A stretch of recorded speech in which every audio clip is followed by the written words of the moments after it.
What's up, everybody? Welcome to the channel, and I wanted to bring you a special edition of eFootball Elite Tips to coincide with the brand new release of the version 4.40 update on eFootball. Now, after 5.5 hours of streaming the new update, I have a pretty good grasp of how the gameplay has changed, and in particular, how passing has changed, and it has changed for the better.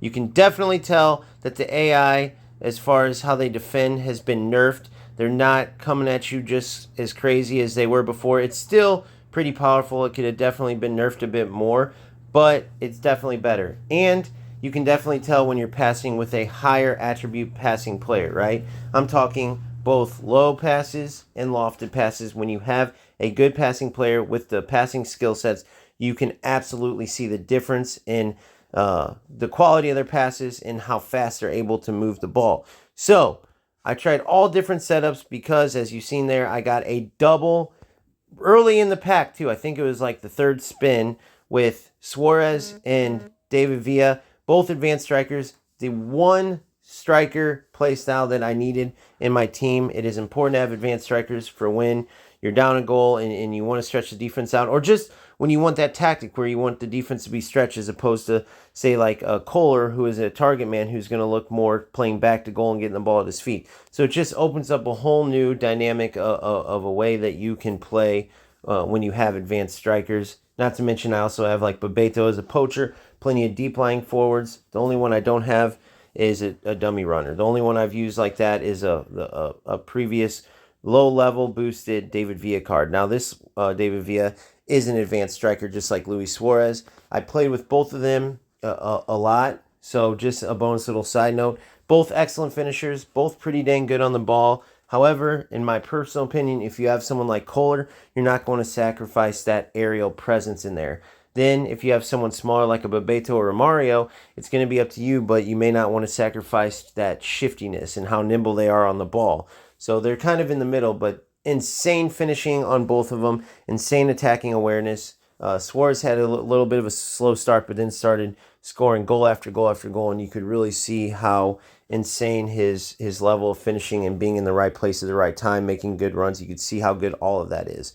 With that being said, even if you're playing three strikers, which is kind of the way that I went for most of today, I strongly suggest that you pull two, maybe three players into more of an attacking midfielder role, preferably good passers. So, for instance, I have Totti, Schneider, and Cruyff.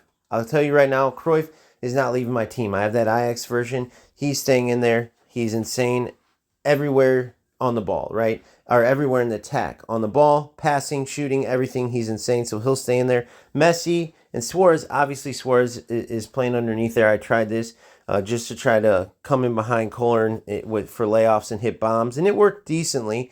And same with Messi, him cutting in, being able to hit those curling shots. It works pretty good, but with how strong passing is, if you have a good finisher, maybe not an elite finisher like a Suarez, but good passers instead in that position where I have Suarez and Messi as well as Cruyff.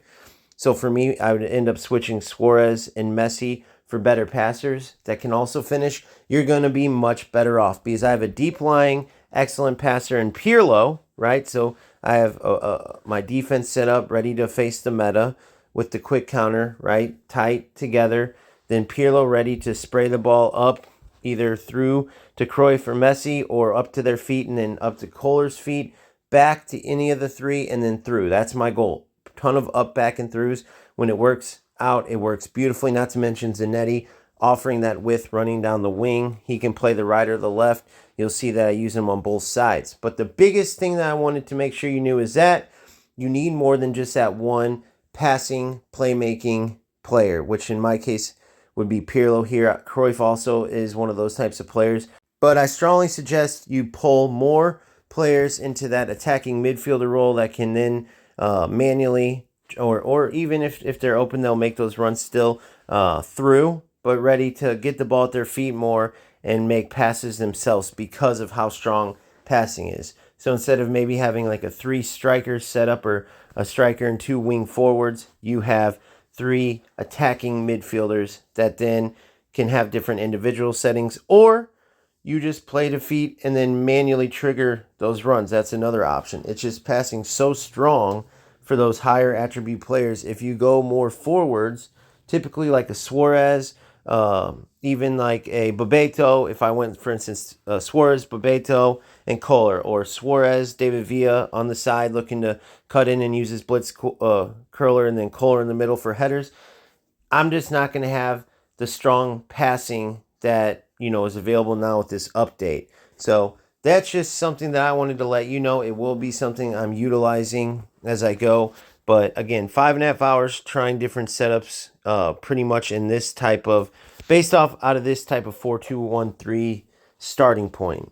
I worked off of there, and that's the biggest thing that I found, is that the more elite passers you add on the pitch, the better you are going to do.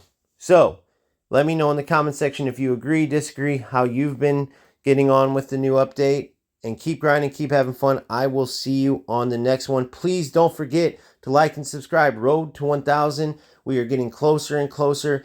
And once we hit that 1,000, we will start the eFootball OG leagues and OG tournaments or cups, whatever you want to call them. It is definitely going to be a blast. Thank you all. See you next time. Peace out.